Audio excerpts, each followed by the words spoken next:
بسم اللہ الرحمن الرحیم نحمده ونصلی ونسلم علی رسوله الکریم اما بعد۔ امام عبد الوہاب شعرانی رحمہ اللہ کی کتاب میزان الشریعت الکبریٰ کے مقدمے سے کافی دروس ہوئے جو بڑے مفید رہے۔ اب ہم ابواب فقہ کی طرف چلتے ہیں، جن میں سے پہلا باب یا پہلی کتاب کتاب الطہارت ہے۔ طہارت کے بیان میں جو انہوں نے میزان قائم کیا ہے، یعنی میزان کے دو مرتبے تخفیف اور تشدید، ان کا کہنا یہ ہے کہ ائمہ مجتہدین کے جتنے بھی مذاہب ہیں اور ان کے اپنے اپنے موقف ہیں، وہ ایک میزان کے مختلف مراتب کے درمیان دائر ہیں، اور اس طرح سے انہوں نے اس کی توضیح و تفصیل اور تشریح کی ہے کہ جیسے سب ملا جلا کر کے ایک ہی مذہب بن جائے، کہ شریعت کا جو سرچشمہ ہے وحی ربانی، اسی سے یہ سب کے سب مستخرج اور مستنبت ہیں۔ تو ہر موقف کے لیے کوئی نہ کچھ افراد ہیں، اور جن کے مطابق حال وہ احکام ہیں۔ چلیے دیکھیے کتاب الطہارت میں کیا فرماتے ہیں۔ فرمایا کہ ائمہ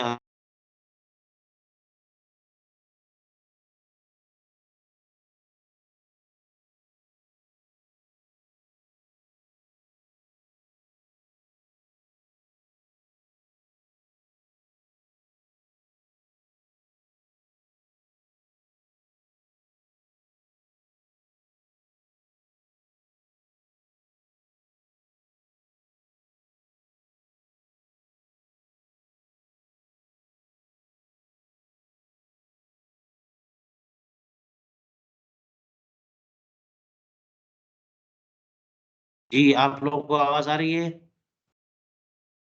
جی آواز رک گئی تو حضور اب آ رہی۔ جی ٹھیک ہے۔ فرماتے ہیں اجمع الائمۃ الاربعۃ علی وجوب الطہارۃ بالماء للصلاة مع التمکن من استعماله فيها حسا وشرعا۔ ائمہ اربعہ کا اس بات پر اجماع ہے کہ پانی کے استعمال پر حسن اور شرعن قدرت ہو تو نماز کے لیے پانی سے وضو کرنا واجب ہے۔ جب تک آپ کو پانی کے استعمال پر قدرت ہے، حسن یعنی پانی موجود ہے، سامنے نظر آ رہا ہے، شرعن یعنی کوئی مانع شرعی بھی نہیں ہے کہ پانی ناپاک ہو، یا کسی نے جو ہے نا دھمکی دی ہو کہ استعمال کرو گے تو ایسا ایسا، تو حسن بھی قدرت ہے اور شرعن بھی قدرت ہے، تو نماز کے لیے وضو کرنا کیا ہے؟ واجب ہے۔ اس قدر پر سارے ائمہ مجتہدین کا اتفاق ہے، جیسا کہ اس بات پر بھی اتفاق ہے کہ تیمم کرنا واجب ہے عند حصول فقدہ کذالک، جبکہ اس کا فقدان ہو، یعنی تمکن من استعمال الماء، پانی کے استعمال پر قدرت کا فقدان ہو، قدرت نہیں، چاہے حسن قدرت نہ ہو چاہے شرعن قدرت نہ ہو، تو تیمم کی اجازت ہوگی، اور تیمم کے بغیر نماز پڑھنے کی اجازت نہیں ہوگی، تیمم واجب ہے پھر۔ اسی طرح سے اس پر بھی کہ ان ماء الورد والخلاف لا يطهر من الحدث، کہ گلاب کا پانی اور خلاف جو ہے نا، یہ کوئی پھول پودا لگتا ہے، اس کا پانی یہ لا يطهر من الحدث، یہ حدث سے پاک نہیں کریں گے، یعنی یہ مائع مقید ہے نا، اور حدث سے مراد نجاست حکمیہ، وضو ٹوٹ جانا، ٹھیک ہے۔ اس بات پر بھی اتفاق ہے کہ گلاب کا پانی، پھل فروٹ کا پانی، جوس سبزی کا پانی، یہ سب مائع مقید ہے، ان سے وضو نہیں ہوتا، تو یہ حدث سے طہارت نہیں دیں گے۔ وعلی ان المتغیر بطول المکس طہور، اور اس بات پر بھی ائمہ اربعہ کا اتفاق ہے کہ جو پانی زیادہ دنوں تک ٹھہرے رہنے کی وجہ سے بدل جائے وہ مطہر رہتا ہے۔ ہر مائع متغیر جو ہے نا وہ ناپاک ہو جائے یا غیر مطہر ہو جائے، ایسا نہیں ہے، وہ تو وہ پانی جو کہ کسی نجاست سے متغیر ہو جائے، اس کا معاملہ یہ ہوتا ہے نا، یا پھر کسی غیر کا اثر جو پاک ہو لیکن اس کا اثر غالب آ جائے اس پہ، ہے جو اس کے پانی ہونے سے نکال دے، یا اس کی صفت جو ہے نا رقت و سیلان سے نکال دے، تو پھر وہ مطہر نہیں رہتا۔ لیکن اگر صرف بہت دنوں تک پانی رہا، اس میں کچھ بو پیدا ہو گئی، تو اس کی وجہ سے جو ہے نا وہ پانی مطہر نہ رہے، ایسی بات نہیں ہے، مطہر رہتا ہے۔ اور اسی طرح سے اس پر بھی اتفاق ہے کہ ان سواک مأمور بھی، مسواک کا حکم ہے نماز وضو میں۔ ہی مسائل الاجماع فی هذا الباب، اتنے تو متفق علیہ مسائل ہیں نا۔ اب چلیے مختلف فی مسائل، فرماتے ہیں کہ وما مختلف الائمۃ الاربعہ وغیرهم فی فکثیر، بہت ہے انہی میں سے فقہائے کرام کا یہ قول کہ انما البحار كلها عذبها واجاجها بمنزلۃ واحدہ فی الطہارہ والتطہیر، کہ سمندر کا جو پانی ہے وہ سارے کے سارے، چاہے وہ میٹھا پانی ہو یا جو ہے وہ کھاری پانی، جو بھی پانی ہو اور عام طور پر سمندر کا پانی کھاری ہوتا ہے نا، نمکین، میٹھا پانی نہیں ہوتا، تو یہ سب ایک ہے، سمندر کا سارا پانی جو ہے نا وہ ایک ہے طہارت میں اور تطہیر میں، پاک ہونے میں اور پاک کرنے میں، یعنی خود پاک بھی ہے اور پاک کرنے والے بھی ہیں، وضو بھی ہو جائے گا، غسل بھی ہو جائے گا، اور کوئی نجاست بدن پہ تو وہ بھی ظاہر ہو جائے گی، ساتھ اس کے جو کہ حکایت بیان کی گئی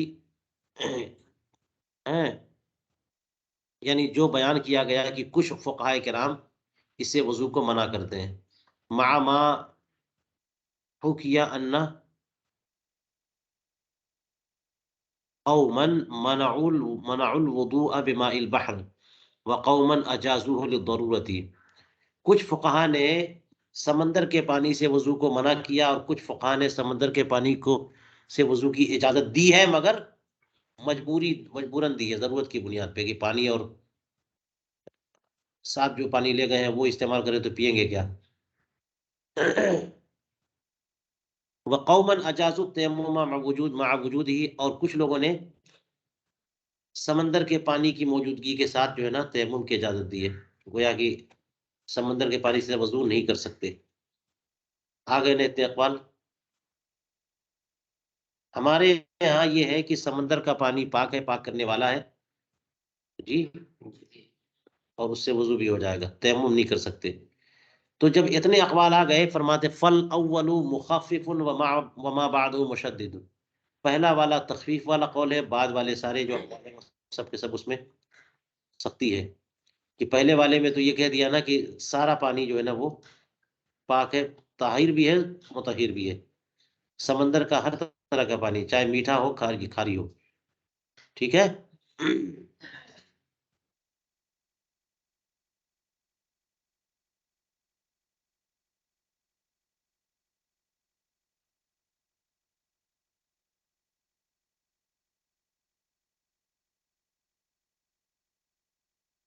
فرجع الامر الى مرتبتي المیزان، میزان کے دو مرتبوں کی طرف یہ معاملہ لوٹا۔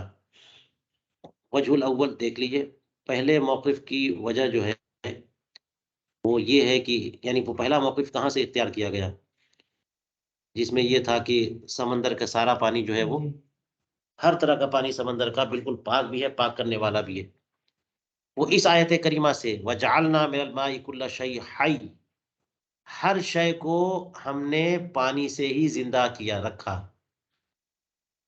ہر شے کو پانی سے زندہ کیا، یا ہر زندہ شے کو پانی سے بنایا، تو یہاں پر تو پانی مطلق ہے، کسی خاص پانی کے بارے میں نہیں ہے، اس لیے سارے پانی ایسی ہیں جس سے زندہ لوگ پیدا ہوئے۔ ومعلوم ان الطہارۃ ما شرعت بالإصالۃ الا لانعاش بدن العبد من الضعف الحاصل بالمعاصی، یہ بات معلوم ہے کہ طہارت اصلاً اس لیے مشروع ہوئی کہ بدن انسانی کو تر و تازہ کر دے اس ضعف و ناتوانی اور کمی سے جو بندے کو کمزوری حاصل ہو جاتی ہے گناہوں کے ارتکاب سے، یا دنیا کی جو ہے شہوات اور خواہشات میں پڑنے سے، بات سمجھ میں آئی؟ اور عقلی شہوات والوقوف الغفلات، کہ لذیذ لذیذ اور اشتہا والی چیزیں کھانے اور غفلت والی چیزوں میں پڑنے سے جو انسان کے اندر ضعف اور کمزوری آ جاتی ہے اس کی روحانیت میں یا جسمانی طور پر، شہوتوں میں پڑنے سے جو جسمانی طور پہ کمزوری آئی یا روحانی طور پہ کمزوری آئی، پانی اس سے بدن کو تر و تازہ کر دیتا ہے، کمزوری دور کر دیتا ہے، سستی دور کر دیتا ہے. ٹھیک ہے.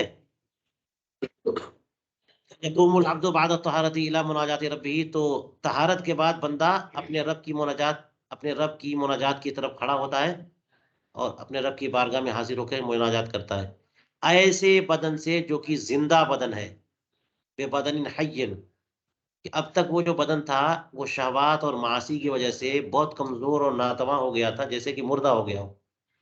اور اب پانی سے، اللہ نے فرمایا نا کہ پانی سے ہم نے ہر شے، زندہ شے کو بنایا، تو پانی نے انسان کے اندر زندگی کی حرارت پیدا کر دی، تازگی پیدا کر دی. وَيُنَاجِيهِ، تو بندہ اپنے رب کی بارگاہ میں مناجات کرتا ہے پورے بے بدن ہی کلی ہی، پورے بدن سے. او یفعل ما شرط الشارع له طہارتا، یا پھر یہ کہ مناجات کرے یا پھر کوئی ایسا عمل کرے بندہ جو جس کے لیے شارع نے طہارت شرط رکھی ہے، جیسے قرآن پاک چھونا، خانہ کعبہ کا طواف کرنا. طہارت ضروری ہے نا ان سبوں کے لیے، واجب ہے اس کے لیے بھی. تو نماز پڑھے، مناجات کرے، سجدہ شکر یا سجدہ تلاوت کرے یا مس مصحف کرے یا خانہ کعبہ کا طواف کرے، یعنی کوئی ایسا کام کرے جس میں طہارت کی ریکوائرمنٹ ہے، طہارت ہونی چاہیے، تو پانی استعمال کرنے کے بعد کرے. تو جب بھی کوئی ایسا کام کرنا چاہتا ہے جس میں طہارت کی ضرورت ہے، تو بندہ جن معاصی یا کمزور کرنے والی چیزوں میں پڑ چکا تھا اس سے نکلے اور تازہ دم ہو کر کے، بالکل فریش ہو کر کے اللہ کی بارگاہ میں مناجات کرے. ٹھیک ہے. تو اس لیے پانی تو جو بھی پانی ہوگا وہ سب کے سب جو ہے نا اس طرح سے بندے کے بدن کو کیا کر دے گا؟ تر و تازہ کر دے گا. لیکن دوسرا جو قول تھا وہ کیا تھا کہ سمندر کے پانی سے وضو کرنا منع ہے. تو وہ وجہ ثانی ان صاحبہ لم یبلغہ حدیث وهو طہور ماؤہ الحل میتتہ.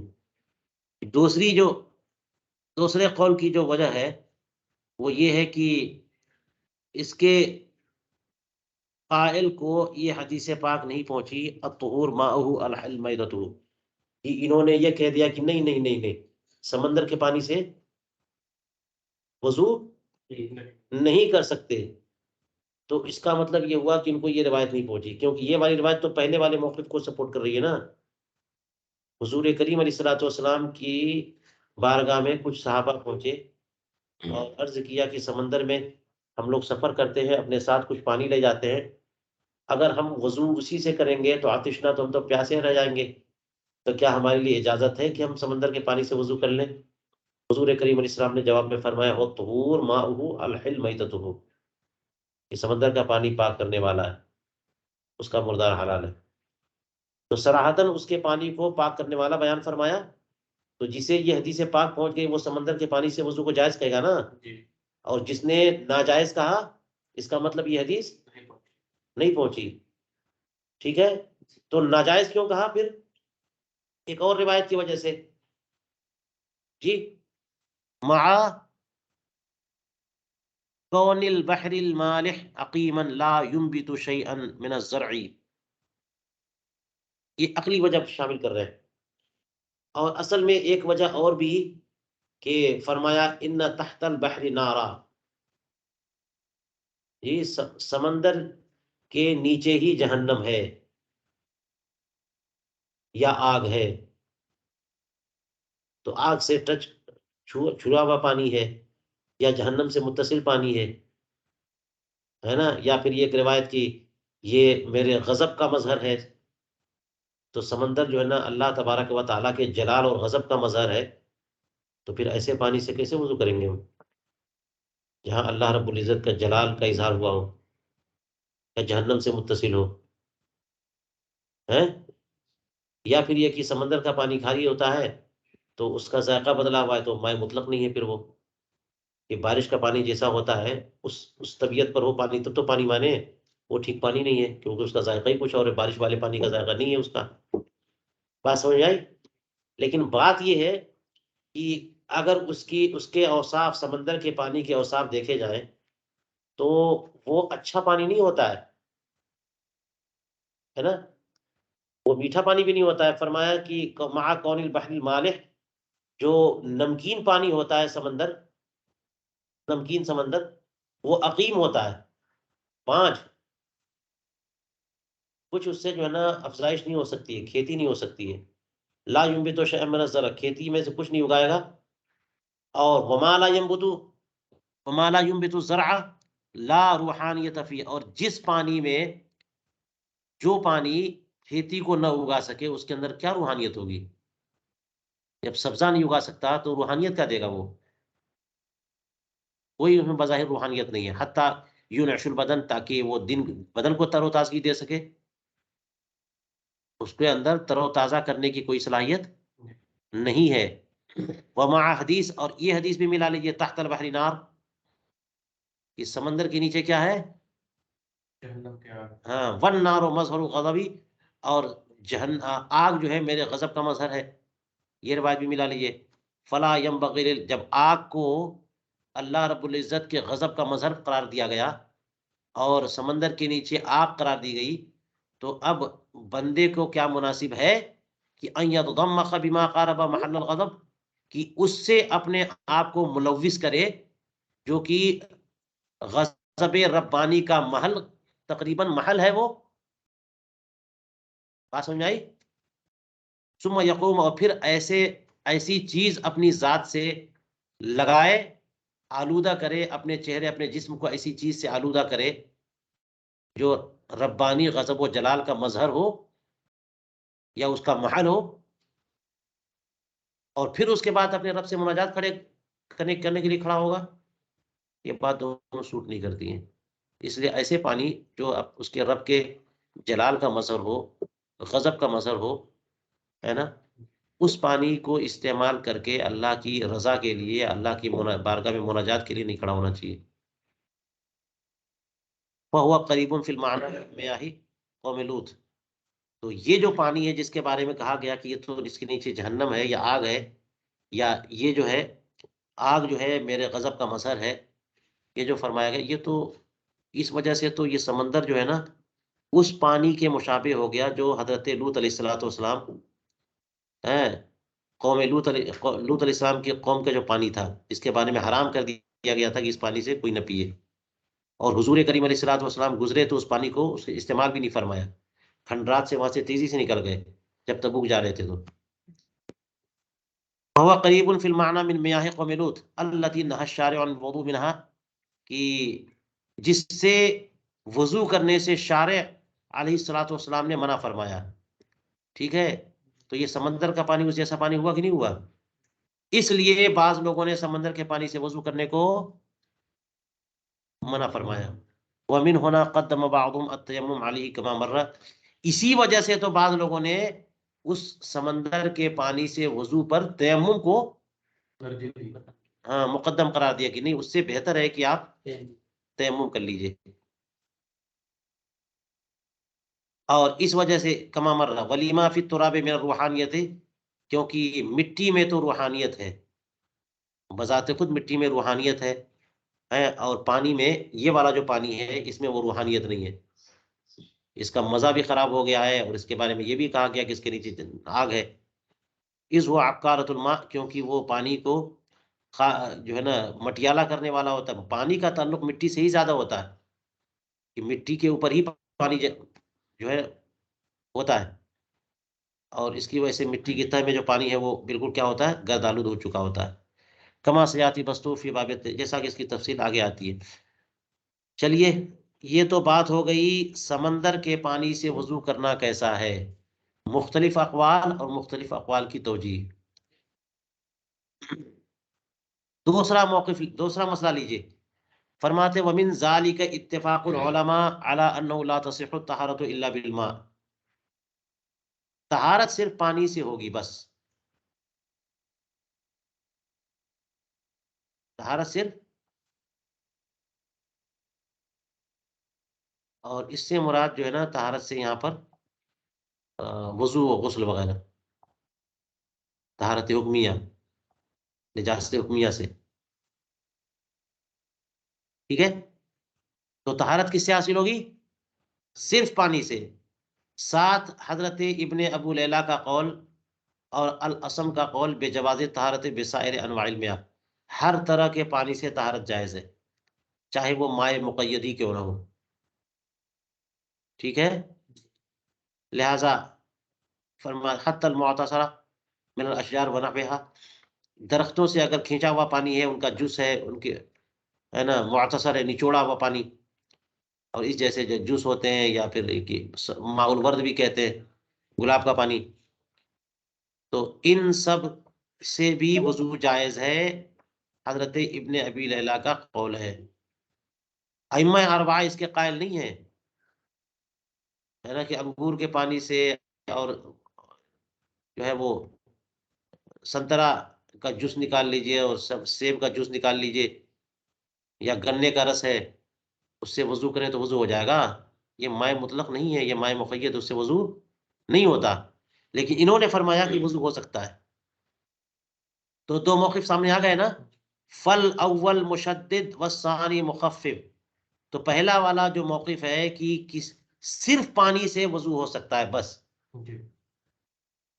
شربت اور جوس وغیرہ سے، یعنی اس طرح سے جو مائع مقید ہو جائے اس سے وضو، تو اب حد بندی ہو گئی نا، تو سختی نہ آ گئی، سختی آئی کہ نہیں آئی کہ آپ کو مائع مطلق لانا پڑے گا، اور جن لوگوں نے کہا کہ نہیں مائع مقید سے بھی ہو جائے گا، اس میں آسانی ہو گئی، فرجع الامر الى مرتبة الميزان، ووجه الاول انصراف الذهن الى ان المراد بالماء في نحو قوله تعالى وينزل عليكم من السماء ماء ليطهركم به، ذہن جب بھی لفظ ماء کا اطلاق ہوتا ہے تو ذہن فوراً اس طرف جاتا ہے کہ ماء سے مراد یہ والا پانی ہے جو بارش والے پانی کی طبیعت پر ہو، وَيُنَزِّلُ عَلَيْكُم مِّنَ السَّمَاءِ مَاءً لِيُطَهِّرَكُم بِهِ، یہ جو لفظ سنتا ہے تو اس سے ذہن جو ہے مائع مطلق کی طرف جاتا ہے، اورنج جوس، سنترے کا شربت، ہے نا، انناس کا شربت، ایپل جوس، گلاب کا پانی، عطر، اس طرف ذہن جاتا ہے پانی بول کر کے، لیکن جن لوگوں نے یہ جو طرح طرح کی مشروبات ہیں ان کو بھی شامل کر لیا، ان کی وجہ کیا ہے؟ وہ فرماتے کون و تلکل میاں اصلحہ من اصلحہ، کون و تلکل میاں ہی اصلحہ من الماء، کہ یہ جتنے بھی پانی ہیں جو پھل سے نکلے ہوئے ہیں، ان کے اصل تو وہی مائع مطلق نہ ہے، کہ بارش کا پانی جب زمین پہ پڑا تو وہ سارا پانی زمین کے نیچے گیا، اور درختوں کی جڑوں نے اسی پانی کو چوسا اور کھینچا، یہاں تک کہ درخت تر و تازہ ہوا، پتیوں میں تازگی آئی، اور پھل میں وہ پانی گیا، تو یہ پھل کے اندر جو پانی آیا ہے وہ کہاں سے آیا ہے؟ وہی مائع مطلق ہی تو ہے، ٹھیک ہے؟ تو جب مائع مطلق سے وضو ہو سکتا ہے تو اس سے کیوں نہیں ہو سکتا؟ یہ وہی والا پانی ہے۔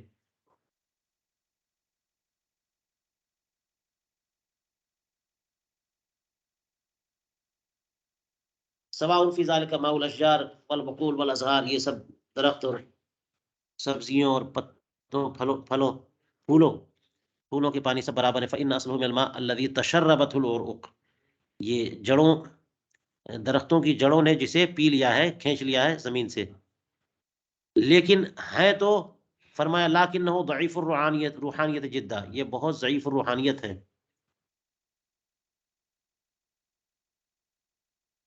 یہ کیسے ہیں؟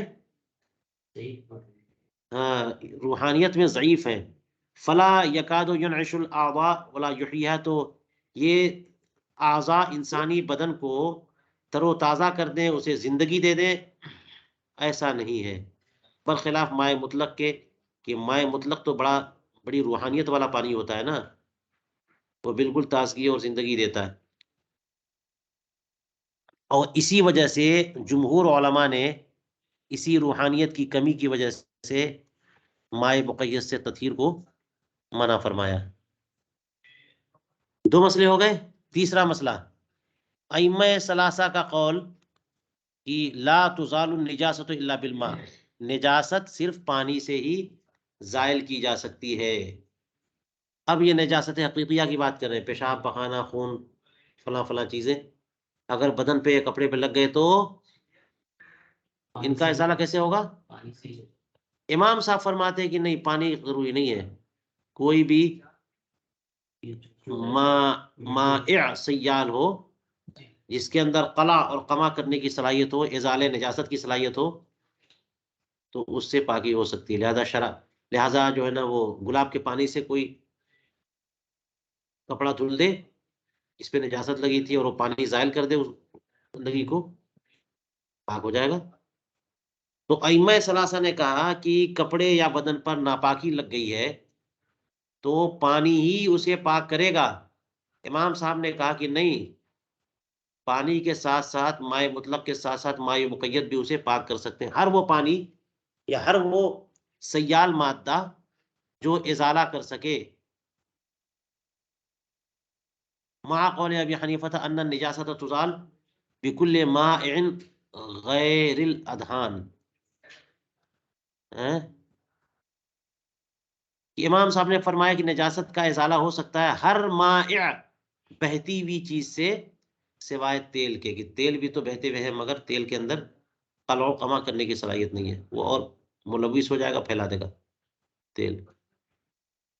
شہد و تیل ان میں سیلان تو ہو رقت نہیں ہوتی۔ فل اول مشدد والثانی مخفف۔ دیکھ رہے ہیں آپ، پہلے میں سختی ہے نا کہ پانی لانا پڑے گا تبھی آپ صاف کر سکتے ہو، اور امام صاحب نے کہا کہ نہیں، پانی کے ساتھ ساتھ یہ سب شربت بھی چلیں گے، دھونا ہی تو ہے، وضو تھوڑی کرنا ہے۔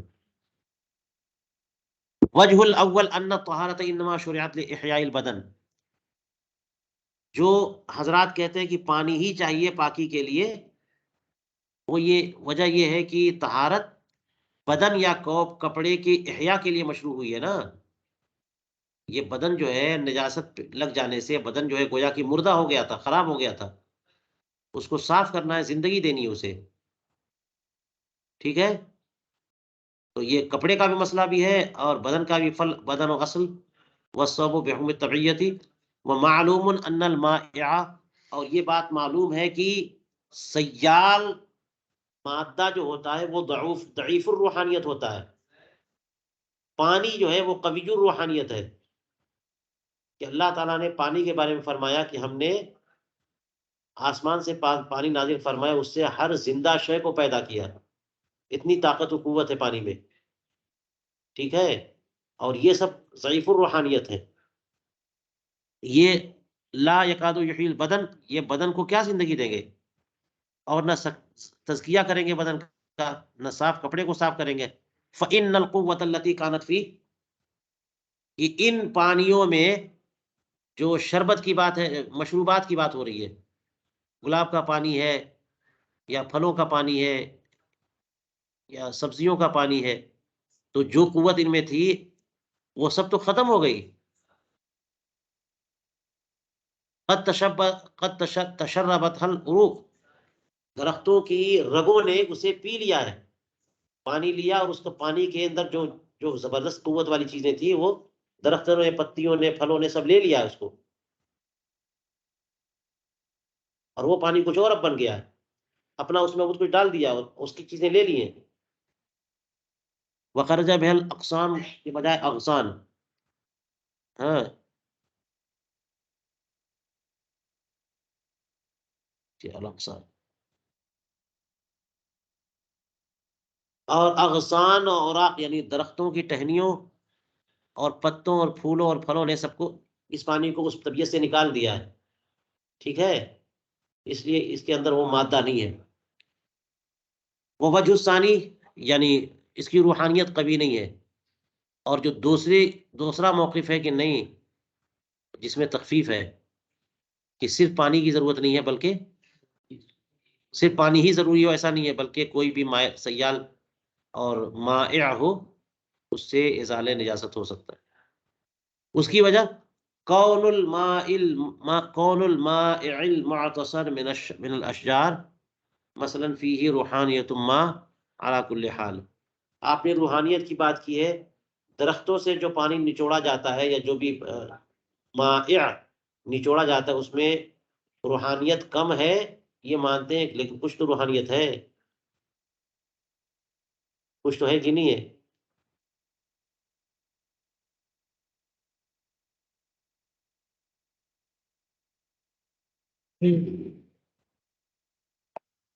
على كل حال وايضا فان حكم النجاسه اخف من الحدث. اور یہ بھی ذہن میں رکھنا چاہیے کہ نجاست کا حکم جو ہے حدث کے مقابل ہلکا ہے. یہ حنفیہ نے جو یہاں پر کہا کہ مائع مطلق ضروری نہیں ہے ازالہ نجاست کے لیے، مائع مطلق ضروری ہے ازالہ حدث کے لیے، وضو کے لیے، اور ازالہ نجاست کے لیے مائع مطلق ضروری نہیں ہے. مائع مقید سے بھی کام چل جائے گا، انگور کے پانی سے، شیرے سے، سرکے سے، گلاب کے پانی سے نجاست کا ازالہ ہو جائے گا. عین نجاست کا ازالہ ہو جائے طہارت ہو جائے گی. کیوں؟ اس لیے کہ نجاست کا حکم حدث کے حکم سے ہلکا ہے. نجاست کا جو مسئلہ ہے وہ حدث کے مسئلے سے ہلکا ہے. حدث کا معاملہ جو ہے نا ذرا مشکل ہے، اس میں ذرا سختی ہے، نجاست کے معاملے میں ذرا آسانی ہے. دیکھ لیجئے، کہہ رہے ہیں اس لیے کہ نجاست کا حکم اخف ہے حدث کے حکم سے. دلیل اس کی یہ ہے کہ حضرت عائشہ ام المومنین صدیقہ رضی اللہ تعالیٰ عنہ کی ایک روایت وارد ہوئی کہ جب ان کے کپڑے میں حیض کا خون لگتا تو اس پر بسخت علیہ، اس پر تھو تھو کر دیتی، ثم فرقت و بعود، اور پھر لکڑی سے اس کو کھرچ دیتی، ہے نا، تھو تھو کر کے نرم کیا، لکڑی سے کھرچ کر کے صاف کر دیے، حتی تزول عین، یعنی اتنا صاف کر دیتی، رگڑ دیتی کہ اس کا عین زائل ہو جائے. دیکھیے اسی کو صفائی مان رہے، اس کو بار بار دھو کر کے رگڑ کر کے ختم نہیں کیا، بلکہ تھوک کر کے نرم کر کے اس کو ازالہ عین کر دیا. وبدلیل صحت صلاۃ المستجمر بالحجر، اور دلیل یہ بھی ہے کہ نجاست کا معاملہ حدث کے معاملے سے ہلکا ہے. دلیل یہ ہے کہ جو بندہ پتھر سے استنجا کرتا ہے اس کی نماز درست ہے. بندہ پیشاب خانہ کچھ کیا اور پانی نہیں ہے تو استنجا بالحجارہ درست ہے نا اس کا طریقہ. حالانکہ استنجا بالحجارہ آپ کریں گے تو کچھ نہ کچھ رمق باقی رہے گی، کچھ نہ کچھ اثرات نجاست کے اس مقام پر باقی رہتے ہیں. پانی سے دھلنے پہ سارے اثرات ختم ہو جاتے ہیں، اور پتھر سے اگر استنجا کریں گے تو اثرات اس کے وہاں پر باقی رہیں گے. تو جو بندہ پانی سے استنجا نہیں کرے، صرف پتھر سے استنجا کرے اور پھر وضو کر کے نماز پڑھے، نماز ہوگی کہ نہیں ہوگی؟ ہو جاتی ہے. حالانکہ اس مقام پر جہاں پر آپ نے استنجا بالحجر کیا اس مقام پر کچھ اثرات باقی ہیں، تو نجاست کے اثرات باقی رہنے کے باوجود ساتھ ساتھ میں وضو کر کے آپ نماز پڑھیں تو نماز ہو جاتی ہے.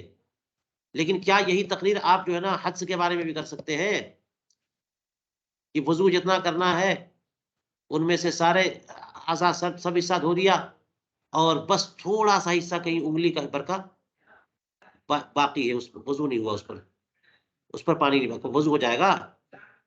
اسی لیے علماء نے فرمایا کہ رونگٹے جو ہے نا وہ دھل جانے چاہیے. تھوڑا سا بھی لمعہ باقی رہ گیا، تھوڑا سا بھی تھوڑی سی خشکی باقی رہ گئی تو آپ کا وضو نہیں ہوا. تو جب وضو نہیں ہوا تو نماز نہیں ہوئی. تو حدث کا معاملہ کتنا مشکل ہے کہ تھوڑا سا حصہ باقی رہ جاتا ہے تو نماز ہی نہیں ہوتی. اور نجاست کا معاملہ کتنا آسان ہے کہ صرف پتھر سے آپ نجاست استنجا کر رہے ہیں اور نجاست کے اثرات باقی ہیں، نماز آپ کی ہو رہی ہے اس کے ساتھ. تو اس لیے ہم نے حدث کا معاملہ، حنفیہ نے حدث کے معاملے میں مائع مطلق کی قید لگائی.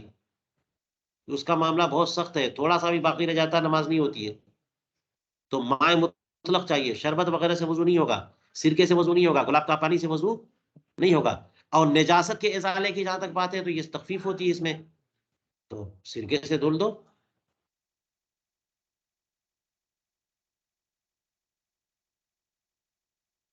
کہتے ہیں ولو بقیہ ہونا کا اصل نجاست بخلاف طہارت الحسب لو بقیہ على البدن لمعة كالذرة لم يصبها الماء لم تصح طهارته الا بغسلها فافهم.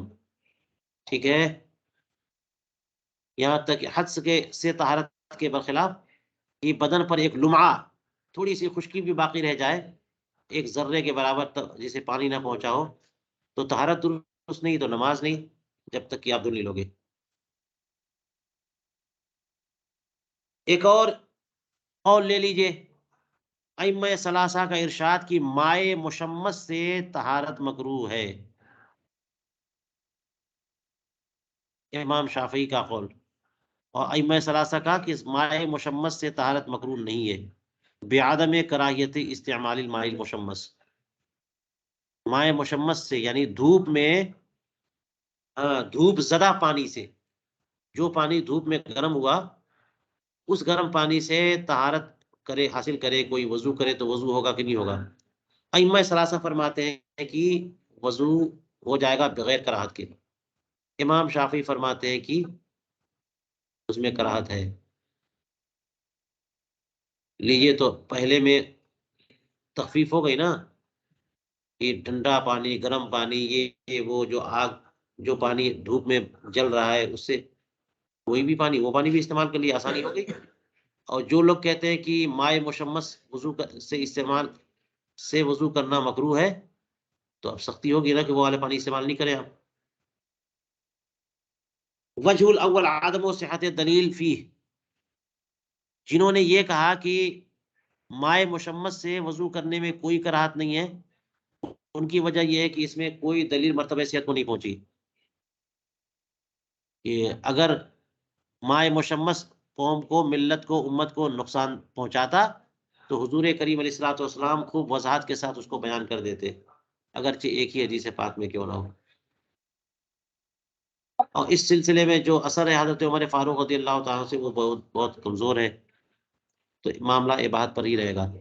دوسرے موقف کی وجہ، دوسرا موقف کیا ہے کہ مائع مشمس سے طہارت مکروہ ہے، وہ ہے الاخذ بالاحوط فی الجملہ. اس کی وجہ یہ ہے کہ احتیاطی موقف اختیار کرنا چاہیے ہمیشہ طہارت کے معاملے میں، اور احتیاطی موقف یہی ہے کہ ایسا پانی استعمال نہ کرے. جیسے میڈیکل طبی نقطہ نظر سے اگر کوئی کہہ دے کہ ہو سکتا ہے نقصان پہنچائے، آدمی بچتا ہے کہ نہیں بچتا ہے؟ تو احتیاط کا تقاضا یہ نقصان پہنچانے، ہو سکتا ہے کہ مائع مشمس نقصان پہنچائے، جیسا کہ ایک ضعیف روایت میں موجود ہے کہ مائع مشمس کے استعمال سے برس کی بیماری ہوتی ہے. یہی کافی ہے. ومن ذالک جو ہے نا، یہ پورا الگ جملہ ہے. مائع مسخن بالنار، آگ پر پکا گرم کیا ہوا پانی، یہ بھی ایک مثال ہے. وہ غیر مکروہ بالاتفاق مع قول مجاہد بکراہتی.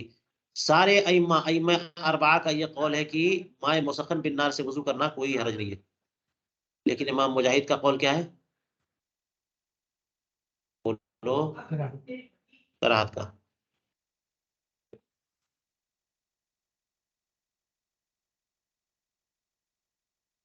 اور امام احمد بن حنبل کا قول اس سلسلے میں اس پانی کے کراہت کا قول کرتے ہیں جو نجاست کے ساتھ مسخن ہو، یعنی کسی ناپاک چیز کو جلا کر کے اسے، اس پانی کو گرم کیا گیا. فل اول مخفف والثانی مشدد والثالث مفصل فرجع الامر الى مرتبۃ المیزان مفصل.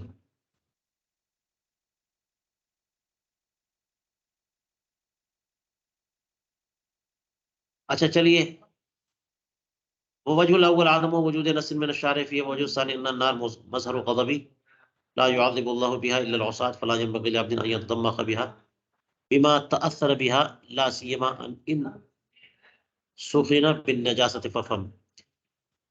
ومن ذلك الماء المستعمل، ایک اور مثال لیجئے مائع مستعمل کا بیان، یہ بھی لے لیجئے. اس میں مائع، جس پانی سے آپ نے وضو کیا ہے وہ پانی کہیں نیچے جا کے جمع ہوا ہے، اکٹھا ہے، اور آپ کا بدن صاف ستھرا تھا تو پانی بھی صاف ستھرا دکھے گا نا، لیکن اسے وضو آپ نہیں کر سکتے.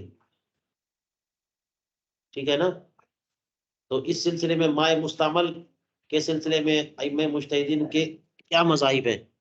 فرماتے ہیں وہ پانی جو فرض طہارت میں مستعمل ہوا ہو وہ اس پانی کے بارے میں ہے کہ طاہر غیر مطہر ہے علی المشہور امام ابو حنیفہ کے موقع پر، اور اسی طرح سے امام شافعی اور امام احمد کے موقع پر بھی وہ پانی کیا ہے؟ طاہر غیر مطہر ہے۔ مائع مستعمل کیا ہے؟ بشرطی۔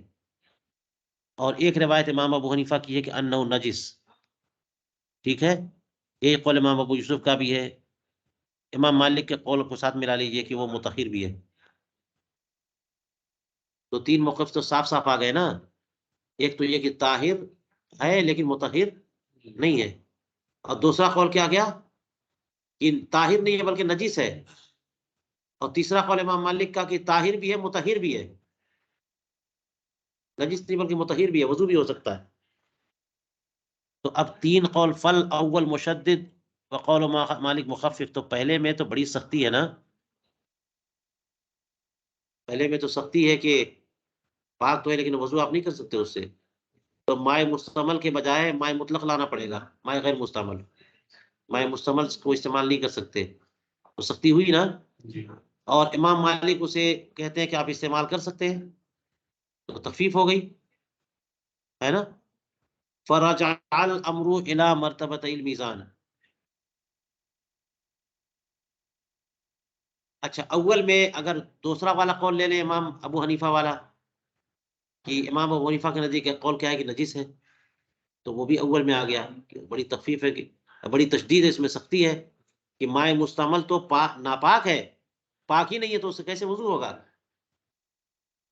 تو چلیے کہتے ہیں کہ معاملہ میزان کے دو مرتبوں کی طرف رجوع کر گیا، لہذا جن لوگوں نے مائع مستعمل سے طہارت کو منع فرمایا ہے، جی، اس کی وجہ کیا ہے؟ کون الخطایا خرت فیہ، کہ گناہ اس میں گرے ہیں۔ مائع مستعمل سے آپ وضو کیوں نہیں کر سکتے؟ کہ اس میں گناہ کی تلویث ہے، بندہ گناہ کرتا ہے، اور حدیث پاک میں ہے کہ جب وضو کرتا ہے، ہاتھ دھوتا ہے تو ہاتھ کے گناہ، پاؤں دھوتا ہے تو پاؤں کے گناہ، منہ دھوتا ہے تو منہ کے گناہ سب جھڑ جاتے ہیں، تو اس پانی میں گناہ موجود ہے، پانی لے کے گیا گناہ کو، تو ایسے گناہ سے ملوث پانی کو ہم کیسے دوبارہ استعمال کریں؟ ٹھیک ہے، کون الخطایا خرت فیہ کما ورد فی الصحیح وہو مستقذر شرعا، لہذا وہ مائع مستعمل جو ہے مستقذر شرعی ہوا، یعنی جس سے گھن کی جائے، جس سے بچنے کی طبیعت ہو، شرعی طور پر جس سے بچنا چاہیے بندے کو، ایسا ہو گیا وہ کہ اس میں تو گناہ پڑے ہوئے ہیں۔ عند کل من کمل مقام ایمانی، یہ ہر اس بندے کے نزدیک جس کا مقام ایمان مکمل ہو چکا ہو، یعنی کامل و اکمل مسلمان ہے وہ، ایمان کامل کا حامل ہے وہ، یا صاحب کشف و کرامت ہے، اس کے نزدیک مائع مستعمل جو ہے مستقذر شرعی ہے، جیسے ناپاک پانی مستقذر شرعی ہوتا ہے، اسی طرح سے وہ بھی پانی مستقذر شرعی ہے، تو وضو نہیں کر سکتا۔ فلا يناسب، لہٰذا یہ مائع مستعمل مناسب نہیں ہے ایسے کسی شخص کے لیے جس کا ایمان مکمل ہو، کہ وہ اس سے پاکی حاصل کرے، کما لا يناسب، جیسے کہ یوں دیکھ لیجئے کہ کیا، جیسے کہ کسی کو مناسب نہیں ہے کہ ان يتضمخ بالبصاق بالمخاط بالسنان، کہ مخاط بھوک ہے، ریٹ ہے، گندگی ہے، یا پھر یہ کہ جوؤں کے خون ہے وغیرہ وغیرہ، اس سب چیزوں سے اپنے آپ کو ملوث کرے اور اپنے رب کی مناجات میں کھڑا ہو جائے، اچھا لگتا ہے کیا کسی کو؟ ٹھیک ہے ناپاک نہیں ہے، ناپاک نہیں، آپ کہہ دو گے کہ تھوک ناپاک نہیں ہے، اور جو ریٹ ہے یا بلغم ہے یہ سب ناپاک نہیں، مگر گھن تو کرتی ہے نا طبیعت، اسی کو بدن پہ لگا کر کے کوئی نماز میں کھڑا ہو جائے، اچھا لگے گا؟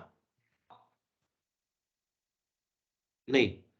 والعفو تابع للمشقتی، اور عفو جو ہے مشقت کے تابع، مشقت ہو تو معافی ہو، یہاں پہ مشقت کیا ہے بچنے میں؟ وما لا مشقت مشقت فیہ، لا ينبغي العفو، تو جس میں مشقت نہیں ہو اس میں معافی کی بھی ضرورت نہیں ہے، لہٰذا آپ کو کہنا پڑے گا کہ وہ یہ پانی چھوڑو، صاف پانی لے کے آؤ، اس سے وضو کرو. کما قالوا فی دم البراغیث اذا عم الثوب كله او عم البدن، جیسے پسو مکھی مچھر کے خون کے بارے میں کہ پورے کپڑے پر یا بدن پر عام ہو جائے، یا بدن پر عام ہو جائے غبار السرجین یا دخان النجاستی، ہر طرف جو ہے نا جو سرجین کا غبار ہے، یعنی جو لید غبار ہوتے ہیں ان سے غبار اٹھے اور بدن پر لگ جائے، یا نجاست کا دخان، وہ جلے نجاست اس کا دھواں لگ جائے،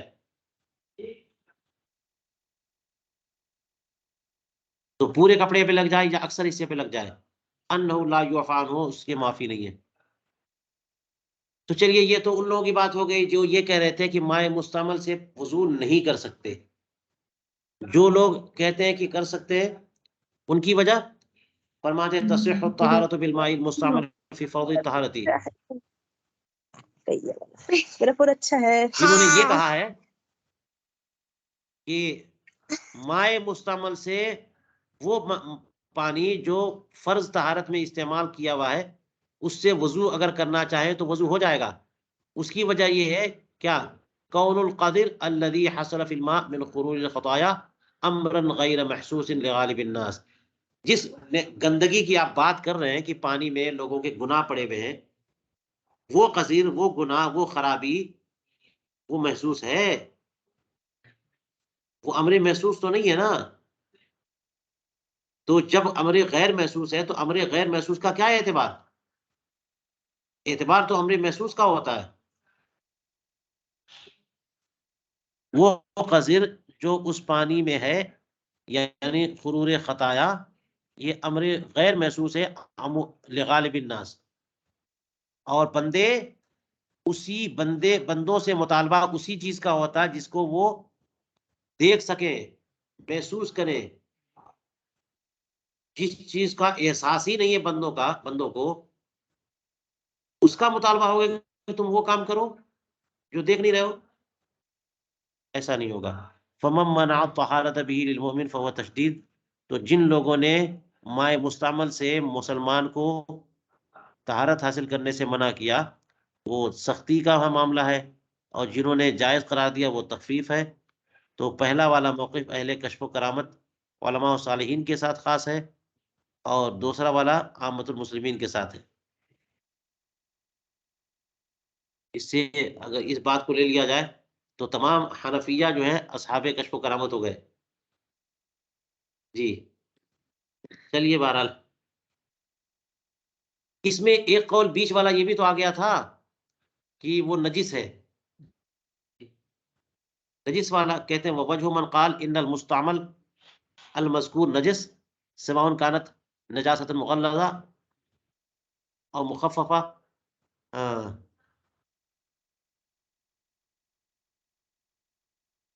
اس کی وجہ کیا ہے، الاخذ بالاحتیاط المتوضی، جن لوگوں نے یہ کہہ دیا کہ یہ مستعمل مائع مستعمل جس کا ذکر ہوا یہ نجس ہے چاہے نجاست غلیظہ ہو یا خفیفہ.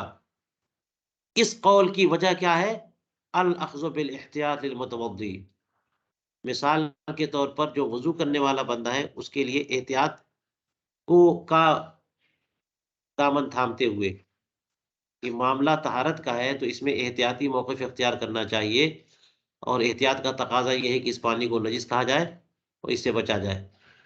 فَإِنَّهُ لَوْ كُشِفَ لَهُ، اس لیے کہ اگر اس پانی کی حقیقت اس کے لیے کھول دی جاتی تو پھر وہ دیکھتا کہ جو وضو خانے کا جو پانی ہوتا ہے جس سے لوگ بار بار طہارت کرتے رہتے ہیں، وہ کل ماء الذی القی فیہ میتۃ، وہ ایسے پانی کی طرح جس میں کہ کتے یا مردار وغیرہ ڈال دیے گئے ہوں من الحیوانات، یہاں تک کہ وہ اس کی مہک بھی سڑی ہوئی ہو گئی، تو اللہ تبارک و تعالی امام ابو حنیفہ سے راضی ہو اور ان کے اصحاب پر کرم فرمائے، اس حیثیت سے کہ انہوں نے نجاست کو مغلظہ اور مخففہ دو کی طرف بانٹ دیا ہے، ایک نجاست مغلظہ اور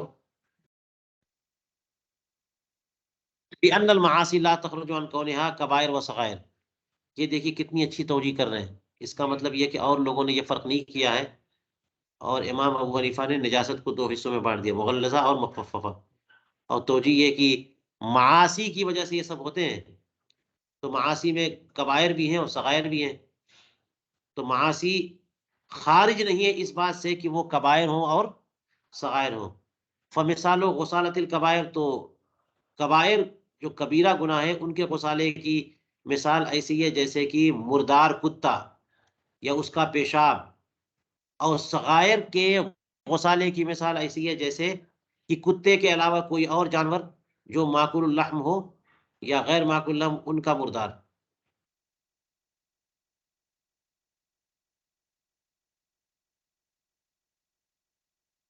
تو غسال مذکورہ کو جو ہے نا نجاست مغلظہ کی طرح قرار دینے کی وجہ کیا ہو سکتی ہے؟ احتیاط کامل متوضی کے لیے، اور غسال مذکورہ کو نجاست مخففہ یا متوسطہ کہنے کی کیا وجہ ہے؟ اس کے ساتھ حسن ظن کی بندہ جس نے وضو کیا ہے اس کو کیوں بلا وجہ ہم یہ مانے کہ یہ گناہ کبیرہ کرنے والا ہے نا، اس کو یہ مان لیں کہ اس کے مائع مستعمل میں غسالے میں جو گندگی ہے وہ گناہ کبیرہ نہیں ہے، چھوٹے گناہ۔ اور یہ سمجھنا کہ انہ لم یرتکب کبیرۃ، انہوں نے گناہ کبیرہ تھوڑی کیا ہے، صغیرہ کیا ہے۔ اور جنہوں نے یہ کہا کہ اس سے وضو کرنا جائز ہے کراہت کے ساتھ، وہ اصل میں متوضی کے ساتھ حسن ظن ہے، متوضی کے ساتھ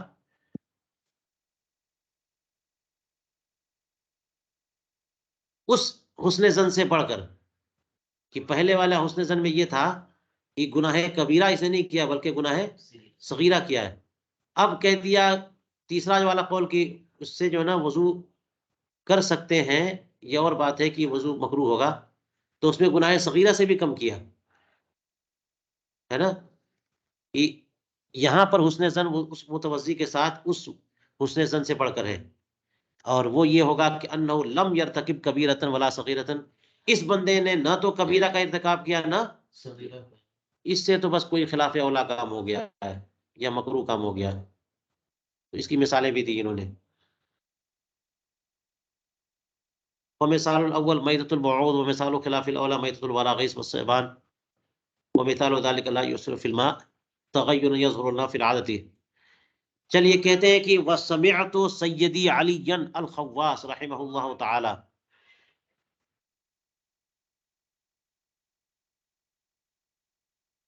ذرا یہ بات پڑھ لیتے ہیں، یہ بڑے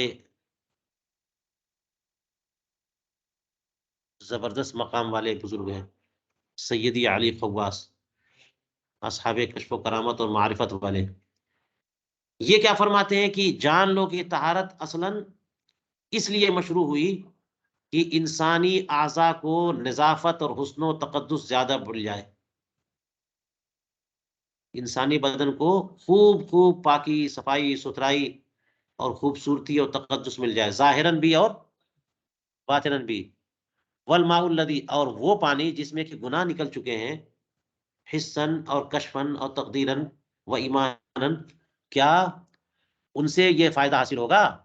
لا یزید الاعضاء الا تقزن، وہ تو گناہ، وہ تو اعضاء کو گندہ ہی کریں گے نا، وقبحا طبعا لقبح تلک الخطایا، ان خطاؤں میں جو قباحت ہے اس کی اتباع میں، التي خرت في الماء فلو كشف للعبد لرأى الماء الذي يتطهر منه الناس في المطاهر في غاية القذارة والنتن۔ حضرت علی خواص کہتے ہیں کہ اگر لوگوں کے لیے معاملات کھول دیے جاتے اور کشف کی صلاحیت جو ہے، کشف کا حال ہو جاتا، لوگوں کو لوگ دیکھ لیتے اور اصحاب کشف ہو جاتے، تو اس پانی وہ سب لوگ دیکھتے جس سے لوگ وضو کرتے ہیں وضو خانوں میں یا حوض وغیرہ میں، اس پانی کو لوگ دیکھتے کہ نہایت ہی گندا، فی غایت القذارتی، اور بالکل سڑا ہوا پانی ہے، پھر اس کو جو ہے نا اس کی اپنی ذات، اس کی طبیعت جو ہے اس کے استعمال کو نہیں چاہتی، جیسا کہ وہ خود بندہ اس مائع قلیل کو استعمال کرنے کے لیے راضی نہیں ہوتا جس میں کہ کتا یا مرغی بلی چوہے وغیرہ مر گئے ہوں، یا اس جیسے بعود و سیمان علی اختلاف تلک الخطایا التي خرت من کبائر و صغائر و مکروہات و خلاف. امام شعرانی کہتے ہیں کہ یہ جب بات کہی انہوں نے سیدی علی خواص نے، تو میں نے ان سے کہا کہ پھر جناب امام ابو حنیفہ اور امام ابو یوسف یہ تو اہل کشف و کرامت والے ہوئے ہیں، حیث قالا کہ ان بزرگوں نے کہا بے نجاست الماء یہ تو مائع مستعمل کی نجاست کے قائل ہیں امام ابو حنیفہ. تو سیدی علی خواص کہتے ہیں ہاں ہاں کان ابو حنیفہ وصاحبہ من اعظم اہل الکشف، صرف وہ صاحب کشف نہیں تھے، من اعظم اہل الکشف، بہت بڑے صاحب کشف تھے. فکان اذا راى الماء الذي يتوضا منه الناس يعرف اعیان تلك الخطايا التي خرت في الماء. تو جب بھی وہ وضو والا پانی دیکھتے جس سے لوگ وضو کر رہے ہوتے تو وہ ان اعیان عین ان خطا اور گناہوں کو پہچان لیتے جو پانی میں وہ گناہ گر رہے ہوتے لوگوں کے. یہاں تک کہ کبائر کے غسالے کو صغائر کے غسالے سے ہاں ممتاز کر سکتے تھے، وہ ان کے درمیان فرق بھی سمجھ سکتے تھے. یوں ہی صغائر کا غسالے کو مکروہات کے غسالے سے اور مکروہات کے غسالے کو خلاف اولا کے غسالے سے وہ الگ الگ کر سکتے تھے امام ابو حنیفہ. ایسے ہی جیسے کہ وہ امور جو نجاست کے طور پر جو ہے متجسدہ ہو جائیں، جم جائیں بدن پہ، ان میں جو بندہ فرق کر لے گا کہ یہ فلاں چیز ہے، فلاں چیز ہے، فلاں نجاست ہے، فلاں نجاست ہے. فرماتے ہیں کہ ہمیں تو یہاں تک خبر ملی کہ جامع مسجد کوفہ میں کہ وضو خانے میں وہ پہنچے اور ایک جوان کو انہوں نے دیکھا وضو کرتے ہوئے، تو پانی میں جب نظر گئی جو پانی اسے گزر رہا تھا، تو آپ نے فرمایا اے بچے والدین کی نافرمانی سے توبہ کرو. تو بچے نے کہا کہ میں اللہ کی بارگاہ میں توبہ کرتا ہوں اس سے. ایک اور بندے کے غسالے کو دیکھا تو کہا اے میرے بھائی زنا سے توبہ کرو، تو کہا میں نے توبہ کی. تیسرے بندے کو دیکھا کہ فرمایا کہ شرب خمر سے توبہ کرو اور آلات لہو و لعب کے سما سے توبہ کرو، تو انہوں نے بھی توبہ کر لی. فکانت هذه الامور کالمحسوسہ عنده. امام ابو حنیفہ اتنے بلند درجے کشف و کرامت پر تھے کہ یہ امور ان کے نزدیک محسوسہ امور کی طرح تھے، علی حد سوا من حیث العلم. ثم بلغنا انہ سأل اللہ تعالی، پھر ہمیں یہ بھی خبر، یہ دیکھیے سبحان اللہ، ہمیں یہ بھی خبر ملی کہ انہوں نے اللہ تبارک و تعالی سے دعا کی امام ابو حنیفہ نے، یا اللہ اس درجے کے کشف سے مجھے روک دے، چھپا دے، اتنا کشف نہ ہو. لما فیہ من الاطلاع علی سوءات الناس کی، اس میں تو لوگوں کے اپنے جرائم اور خرابیوں پر اطلاع مجھے حاصل ہو رہی ہے. سوءات کہتے ہیں وہ چیز جو شرم کی چیز ہوتی ہے، چھپانے کی چیز ہوتی ہے. لوگوں کے شرم کی چیزوں پر مجھے اطلاع ہو رہی ہے، تو یہ چیز مجھ سے چھپی ہی رہے تو بہتر ہے نا. فاجابہ اللہ الی ذالک، تو اللہ تعالیٰ نے اس دعا کو قبول کر لیا.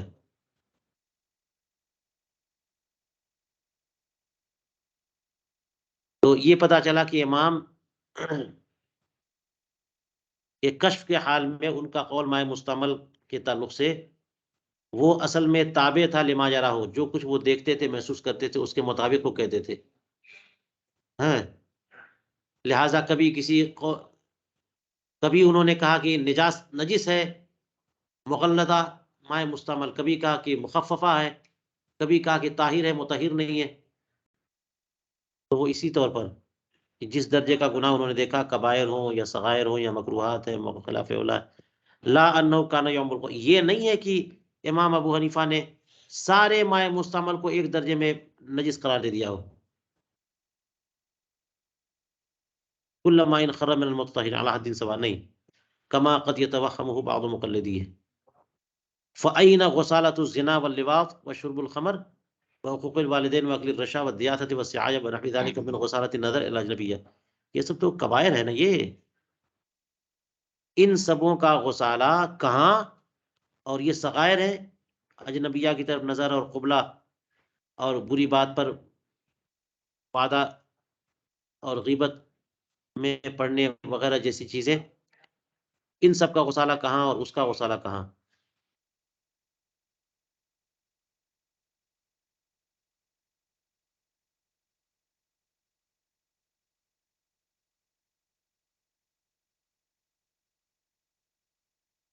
چلیے یہیں پر ہم آج کا درس روکتے ہیں.